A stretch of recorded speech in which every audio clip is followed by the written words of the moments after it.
Vending Machine by RFB. Hi, my name is Ari, and today I'm going to show you this vending machine.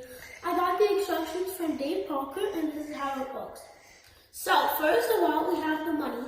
So these teal ones, like these, equal a penny, and there's 4 of them. Then we have these white ones, which equal a nickel, and there's 2 of them. Then we have 1 dime, which is red, and 1 quarter, which is yellow. So first, we're going to pick out which one we want using this arrow. For example, I want this one, this gear one. So we're going to keep clicking until we get it. Then it states how much we need to pay. That's at 27, right? So we put 125, and then we put 2 pennies.